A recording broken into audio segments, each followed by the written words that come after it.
episode of Cavernicola Network. I'm here with Ebola and Christine La Abusadora Business. What's going on, Christine? Hey, how are you guys? Everything Welcome, good? welcome. Thank you. Thank you, thank you for taking your time to being here with us today.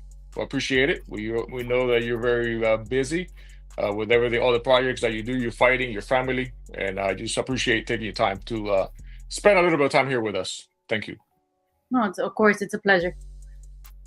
All right, I want to jump into the ring already. So let me ask you, what's going on? What's your next fight? Who's your next victim? What do you expect to happen? Tell us a little bit about it. All right. Well, right now I'm 2 weeks out preparing for my next fight for BKFC. It's December 5th at the Hard Rock in Fort Lauderdale. And this opponent, her name is Karina Dom. She's a Brazilian from Boca Raton, I believe. She has a martial art gym, but she's a jiu-jitsu coach, from what I recall. She has, a lot of fight experience, but mostly MMA and jiu-jitsu. And that's my next victim. How do you see the fight I don't. ending?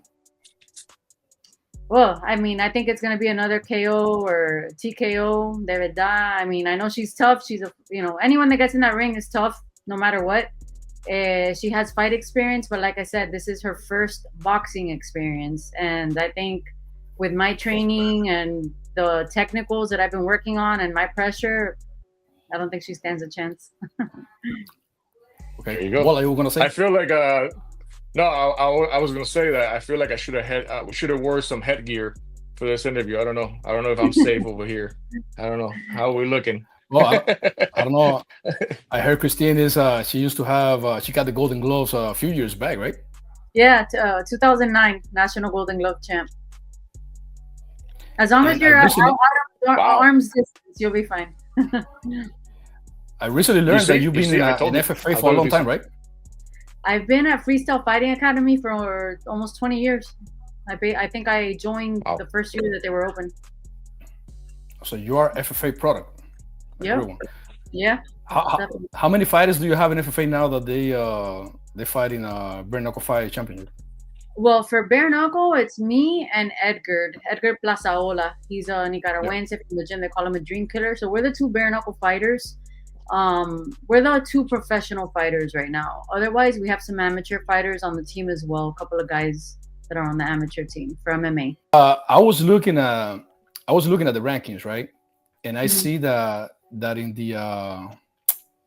the 135-pound division, this is just one champion, and there's no rankings.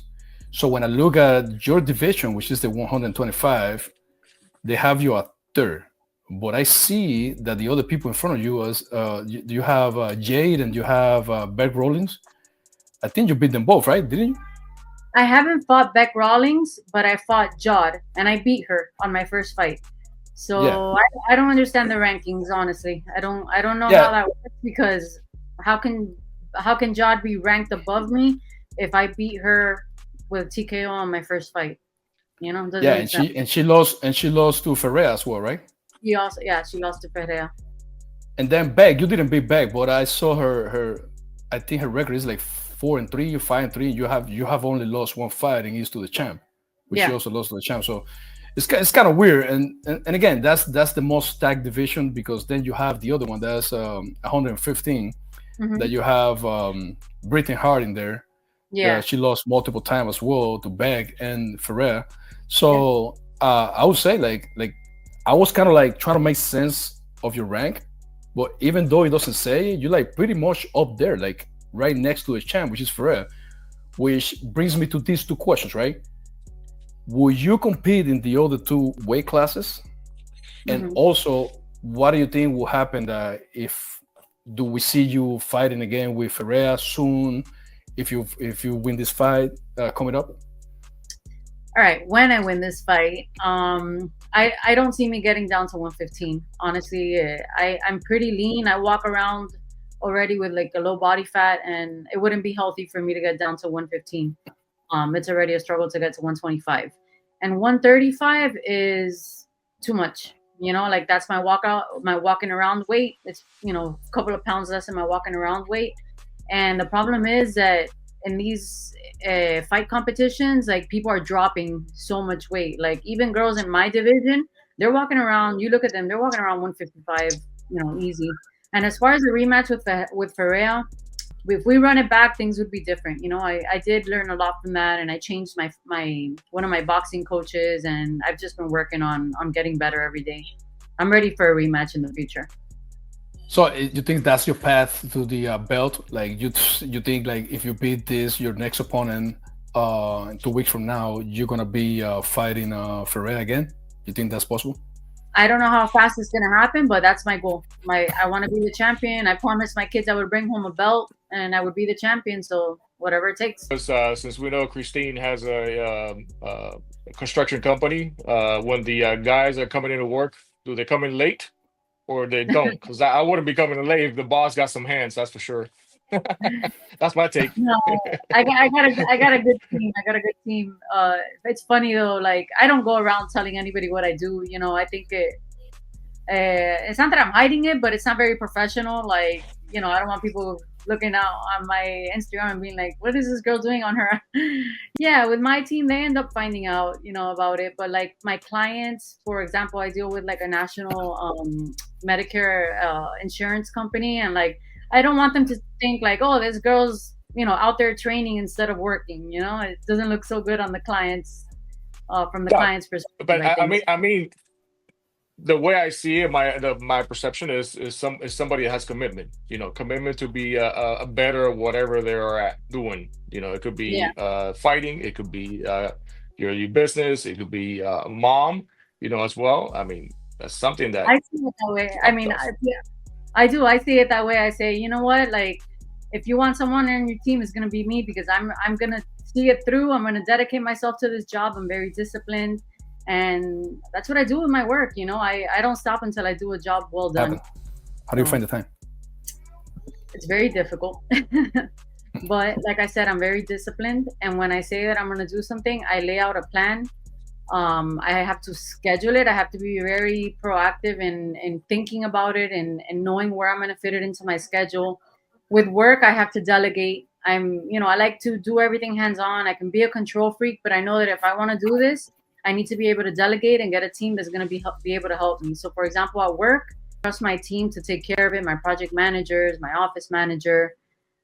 As far as like at home with my family, I have to tell my husband like, please, I need you to, do this, help me with the homework. I got to be able to recruit help because if not, if not, I end up. But for me, fitting training into my schedule is like a non-negotiable. I know that if I don't do it, I don't feel well. So I make Christine, it is happen. it, you think it's fair to say that a lot of your colleagues, a lot of the female fighters, they have a similar situation, right? They have kids, and it's more difficult for them, to get all that accomplished, as compared to guys. Absolutely. Absolutely. Because we have a lot more to juggle. I know that we're better at multitasking, no offense. But a lot of women I are agree with on that. the or a lot of women are on the same boat. Although I only know of a handful of women, honestly, they have professional. Like in bare knuckle, I know there's another doctor. She runs a medical practice.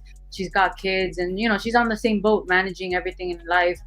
But there are others that just fight, and unfortunately, like they fight and do OnlyFans, and that's how they make their money and they're able to sustain themselves. And good for them, but that's not the route I have for me. So it is. It's difficult, but when you're disciplined and you're goal oriented, and you're able to plan it out well, like you make it happen. There's no excuses. We were talking about women fighting and the struggles for females, right? But also another thing that I always say about women. I'm a UFC fan. I've always been watching mixed martial arts since UFC, Pancrase, Pride, you name it, K1 back then, right? And I tell you that when I started seeing women fight, I would always say to my boys like, bro, they're so violent, man. They fight with it's like they're fierceful, man. Like we guys, we're trying to like, catch the timing with more measure. Like women, they just go out there and they want to kill each other. I It's think like, you're right. I think we're very emotional. And I notice it like in my training and my sparring sessions, for example. I always say going against another woman is harder than going against a bigger guy, just because there's more competition. It's more realistic, obviously, but also there's a lot of emotions involved. We're just emotional human creatures, and as opposed to men where they're just like, whatever, it's just another session. We're like, I don't know if we're just imagining more things in our head or what, but we're just like, this person is out to get me, and I'm defending everything I've trained for. You just get very emotional in there against another woman. So I think So we get the cat fighting, it comes out inside of us. as a woman doing bare knuckle fight, how can you really train? And the reason I'm asking you this is because when you train for MMA, it's easier. I feel it's easier, even though you have to have more disciplines and more different types of knowledges for different disciplines. When you do bare knuckle fight, you go in there and your face is gonna be busted. They're hitting you with knuckles, so that's not something you can sustain on the daily basis. How do you find the right partner?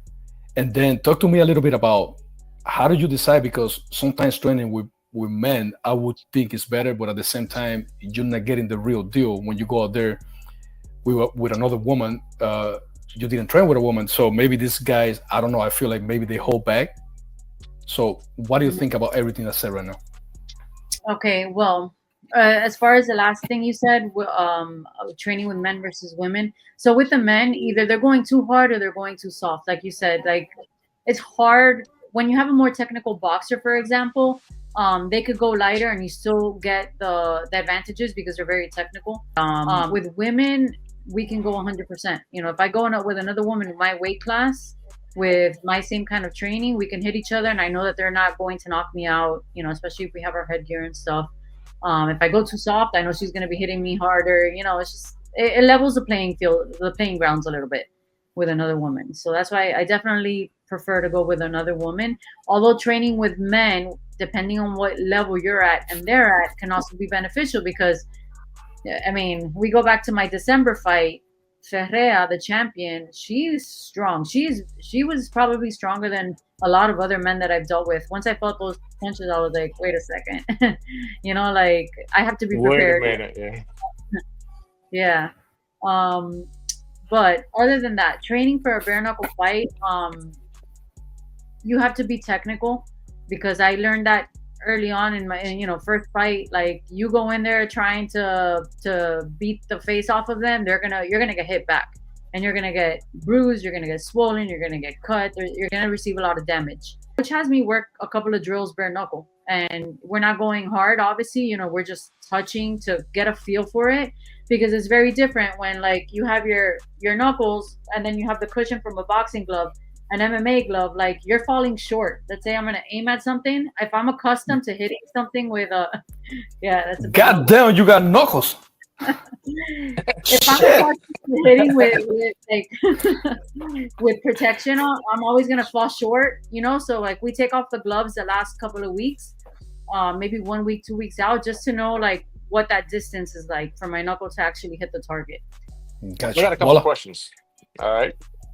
My first one is, how many subcontractors that haven't agreed to your bid have tasted those knuckles? All right. and my second one is, what's worse, the pain of your knuckles or trying to text with your swollen fingers? That's gotta be bad. That's Man, gotta be bad. okay. So outside of the ring, I am super nice, super respectful. I have never been in a fight in my life other than the sport, just so you know. So I'm very peaceful. I'm very peaceful with my subs, with my clients, with everybody. No one ever checks it, and I kind of like that. Nobody. It's kind of like my little secret. Nobody knows until you actually have learned about it and seen me in there. And after a fight, those hands hurt. Your hands really after my first. Yeah, I've got more accustomed to it. Actually, like my last fight, I was fine. I was absolutely fine. Just soreness on the knuckles. Maybe I have to give it a week to be back to training again, 1 or 2 weeks at the most. But with my first fight, when I wasn't accustomed to it, oh man, my hands were like pop out. Were big potatoes. I can imagine. And see, that's the thing that you mentioned. You say you never got into a fight, and the background of these fighters, male and female, they always say, especially in our culture, oh, this guy's always fighting. He's always looking for trouble. Use your energy, use whatever you got, and go into, put him in karate or put him in boxing or put him Mhm. in any sports to get that energy out.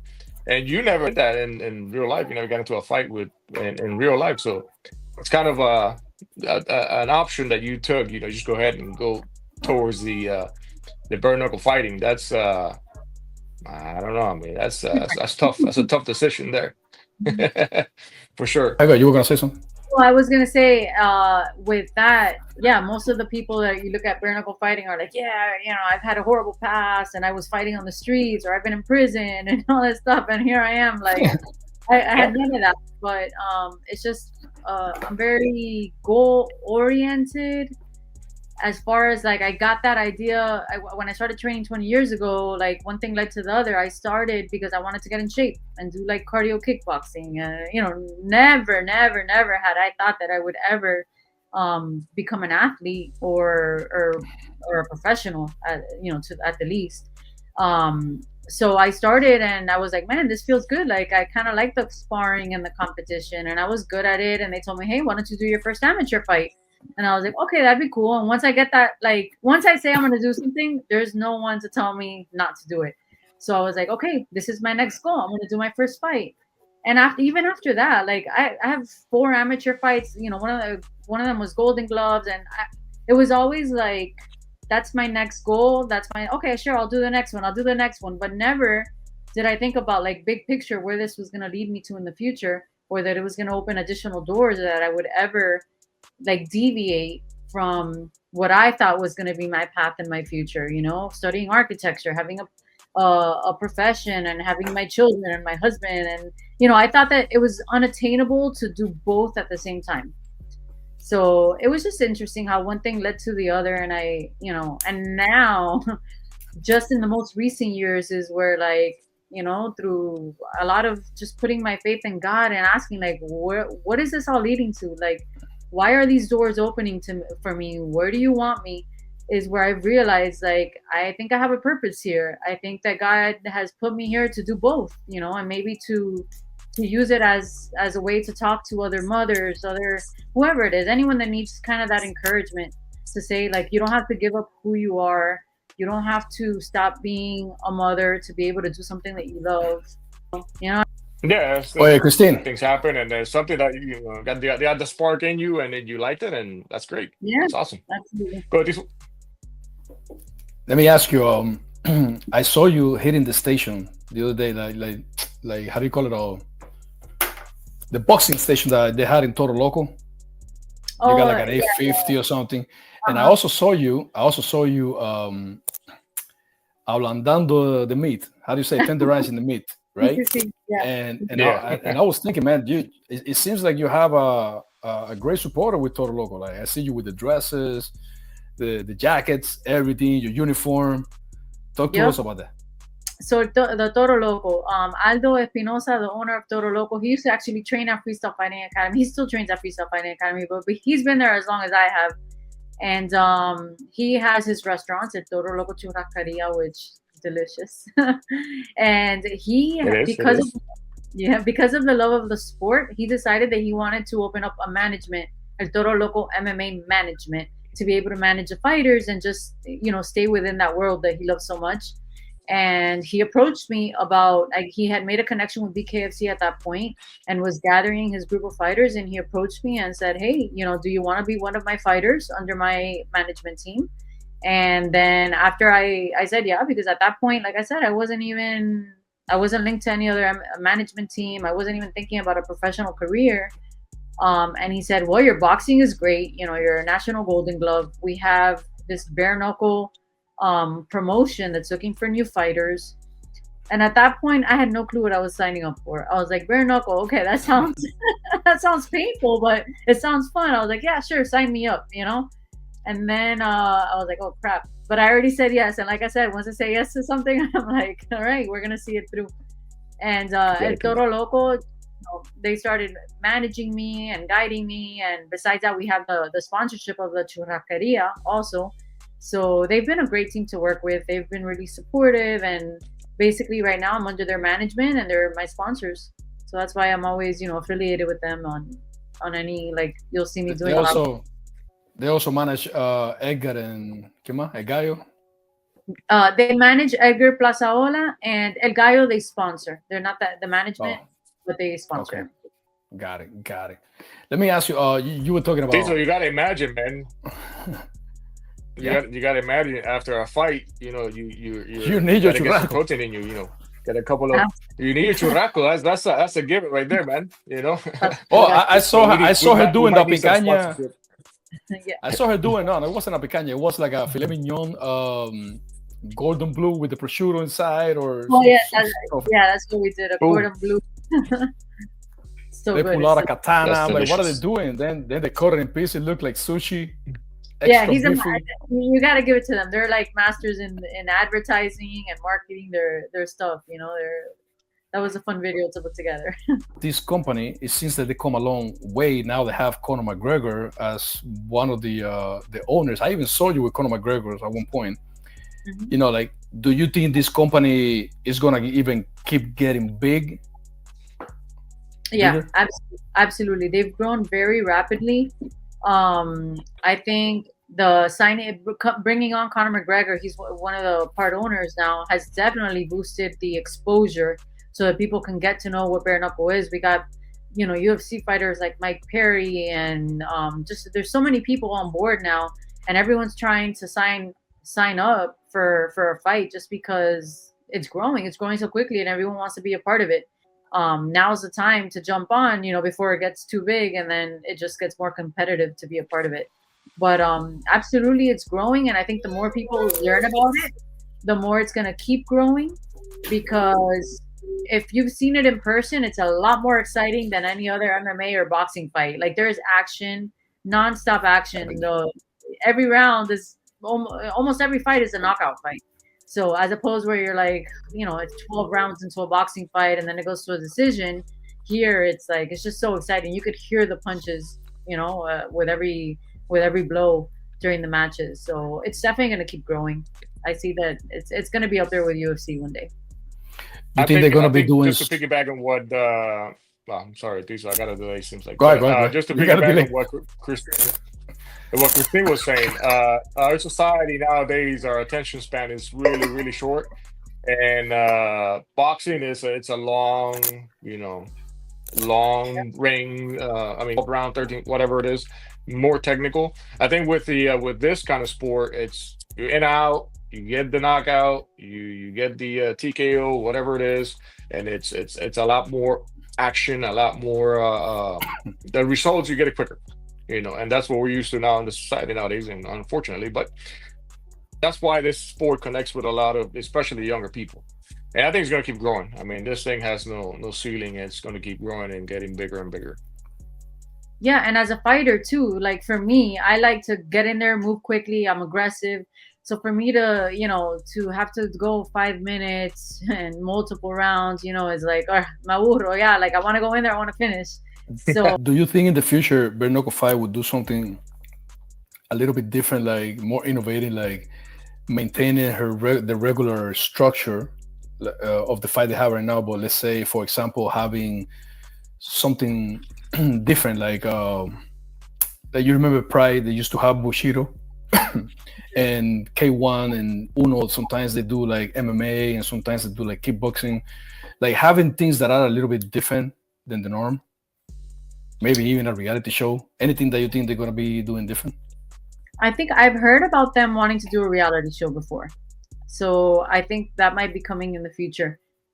Definitely as the sport grows, I think they're gonna have shows, they're gonna have video games, they're gonna have all these things that some of these other organizations are coming out with. I think this is just more exciting. It's just fist to face combat. When you start going into like submissions and things like that and takedowns, incorporating some of these other things, it takes away from that nonstop action, because right now it seems to be working well for them. So I think they might just leave it as is, but definitely would be growing as far as like I said, expanding into reality TV shows and trading cards and video games and all that, trying to just market to everyone. Let me ask you, how's your jiu-jitsu these days? My jiu-jitsu. I haven't done jiu-jitsu in like 2 years now. Um, I love MMA. I love jiu-jitsu. I was actually trying to get my first MMA match before I went pro and into bare knuckle. I trained for like a year for an MMA fight, and they just wouldn't give me one, And I was training and training, like, okay, I'm gonna get into my first, amateur MMA fight.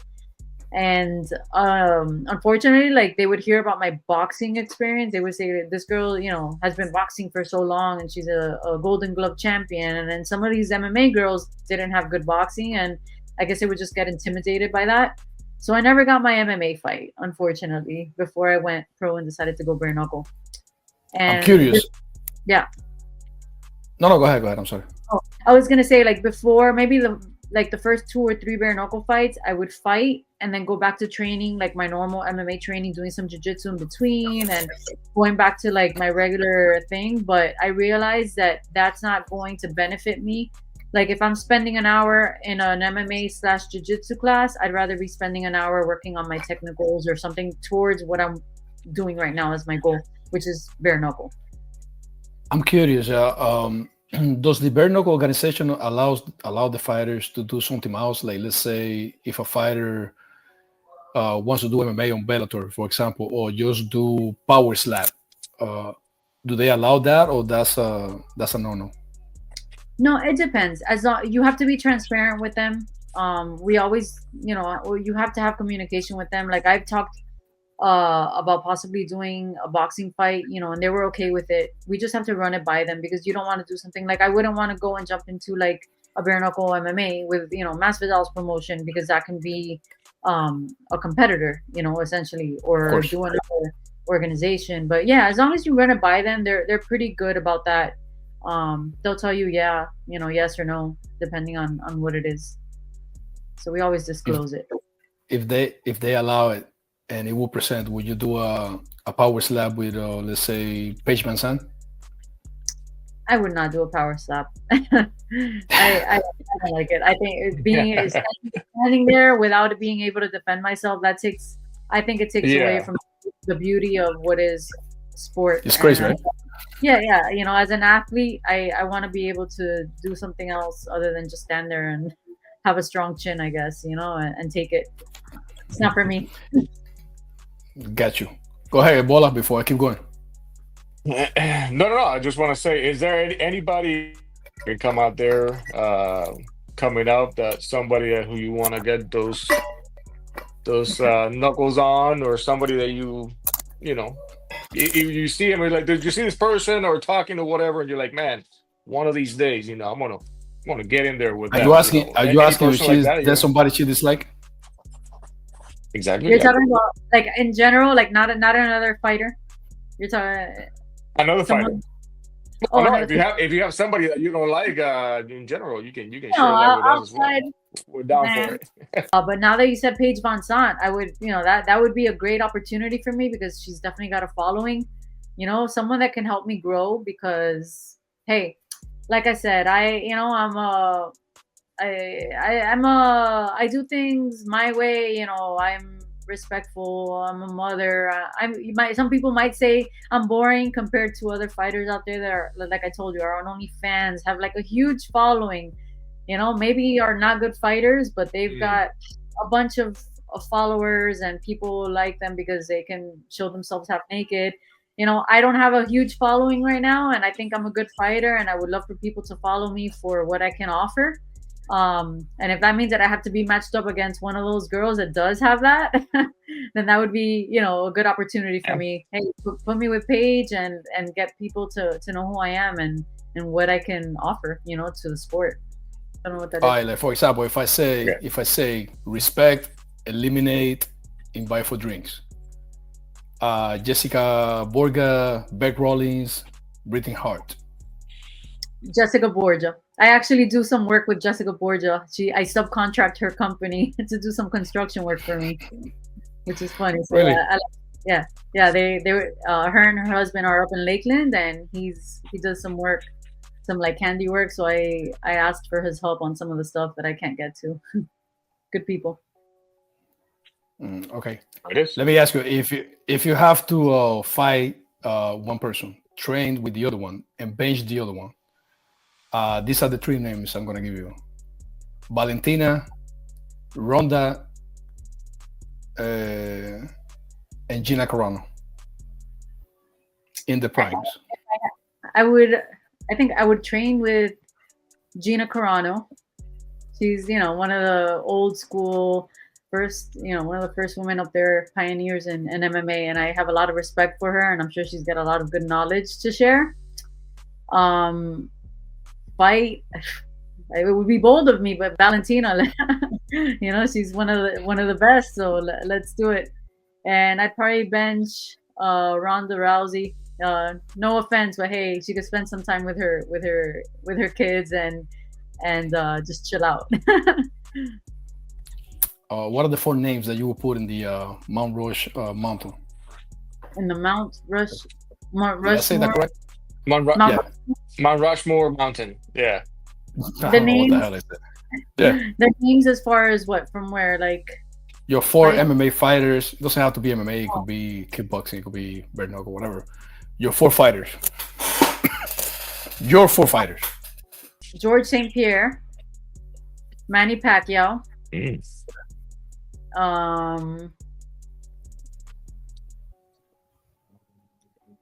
Muhammad Ali, and I love Rose Namajunas.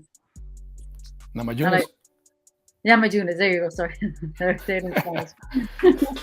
Yeah, I like it. All right, so let me ask you, since we're in this topic, like just asking this type of questions. If you have to have one person, one voice, right, call out your fight, like this person is going to be calling out your fight, and Christine Vicens is doing this, La Abusadora is abusing this and that, right? So just picture that, right?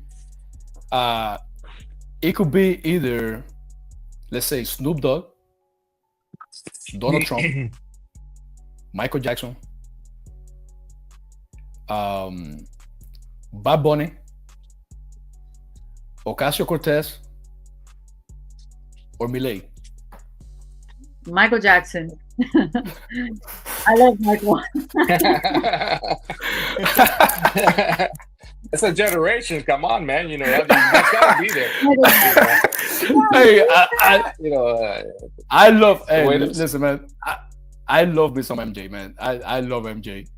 Well, I just don't picture him, with that soft voice, just saying everything. Because when Christine Vincent, she goes fight, she's just rushing to kill somebody, and I just don't see Michael doing that. Right? Woo! All right. He can beat it. All right. I was like, all right, one more. Let's say Aldo from Total Local. No disrespect, Aldo, but let's say he's not managing you anymore, right? And let's say you have to choose one, and you're obligated to choose one, right?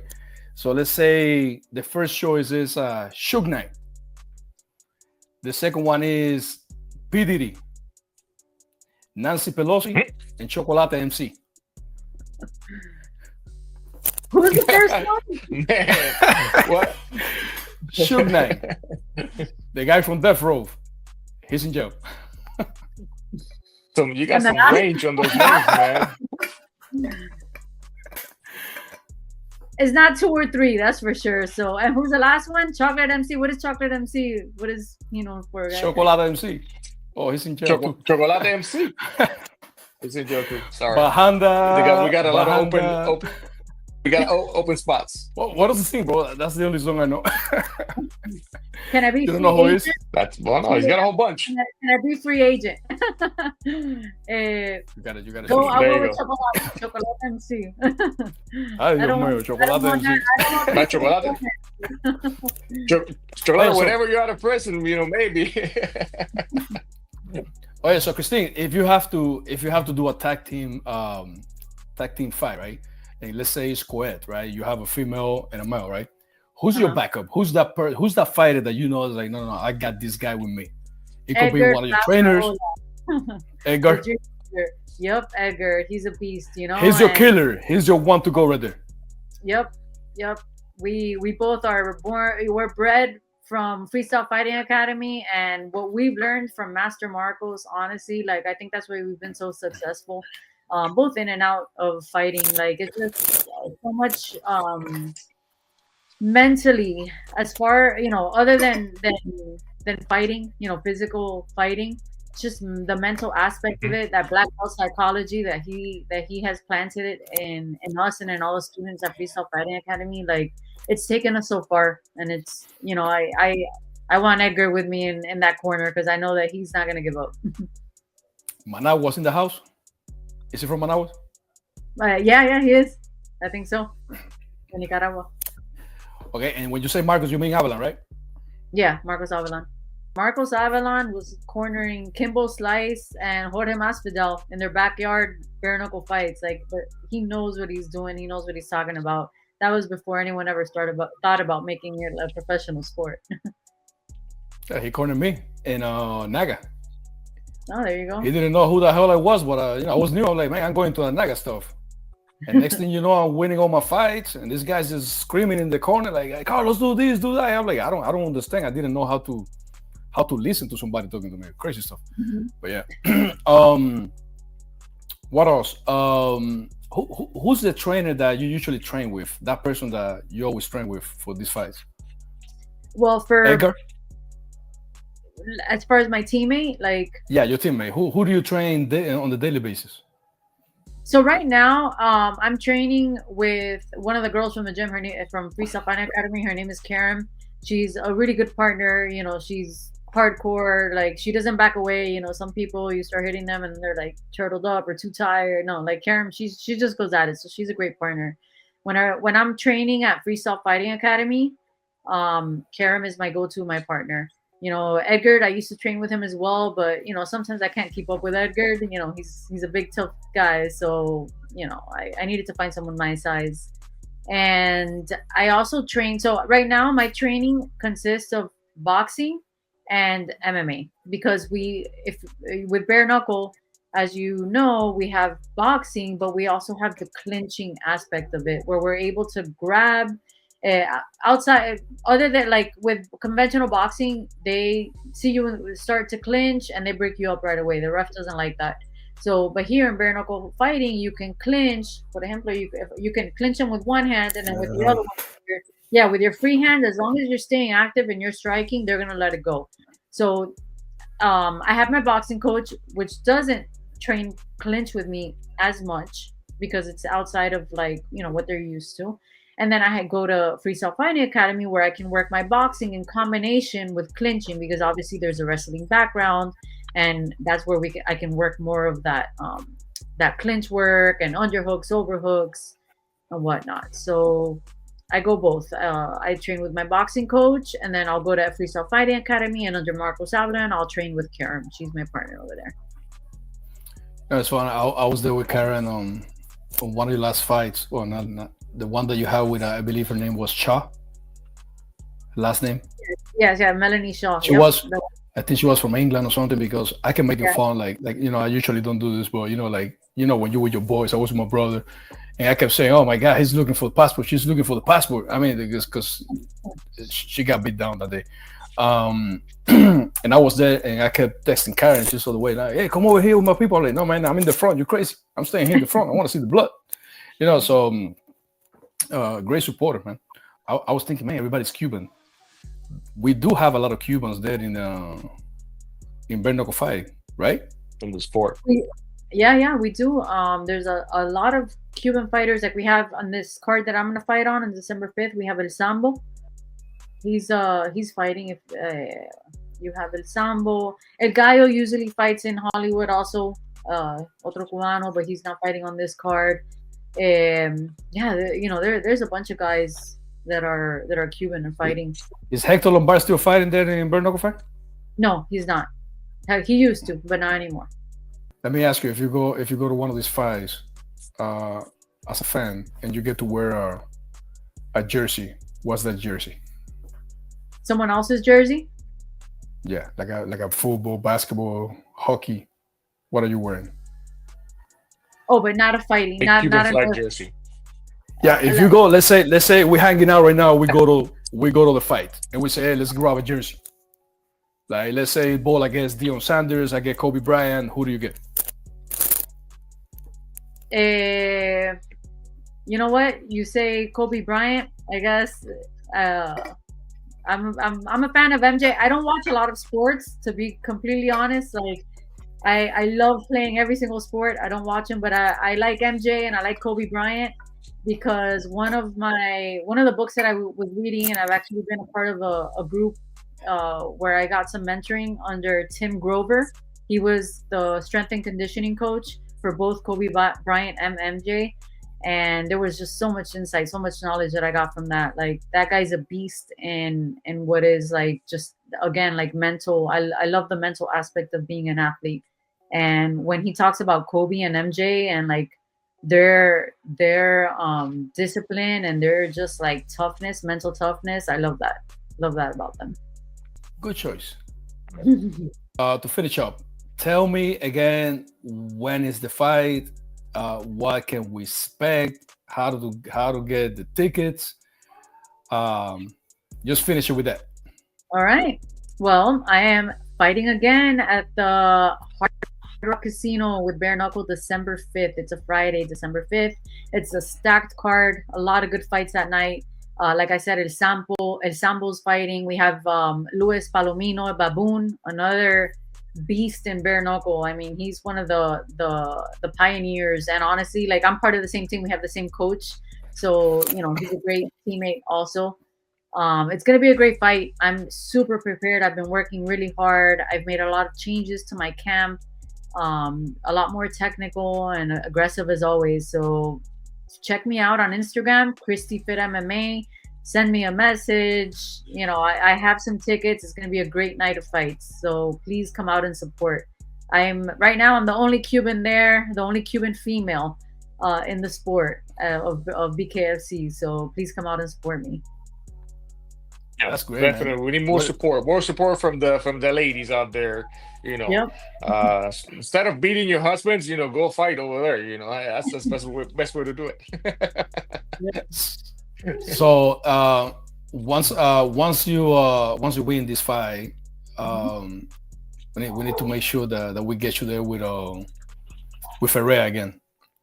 Huh? Yeah, I got to bring home that belt. I told like I told you, when I say I'm going to do something, I got to do it. And I already told my kids. I told them exactly where I was going to put my belt. I showed them a spot on the wall where I was going to hang my belt one day, and it's going to happen, whether it's for real or not. You know, maybe by the time she retires, I don't know, but I'm going to make it happen. I'm going to keep going until I can't go no longer. And we want to see that. All right, yo. We're going to finish with this. Thank you, Bola. Thank you, Christine. It's been great. Guys, everybody, make sure you watch this fight December 5th, right? Yep, December 5th. Okay. All right, yo. Nos fuimos con esta. Follow up. Yeah, thank you, guys. Give it up a like, guys. Follow up, Christine. And like I said, we have a champion in the house. Somebody represent us. Me as. I'm glad to see that. I'm glad to have somebody up there, proudly Cuban in the community. And here's our support. Thank you. Thank you, guys. All right, nos fuimos.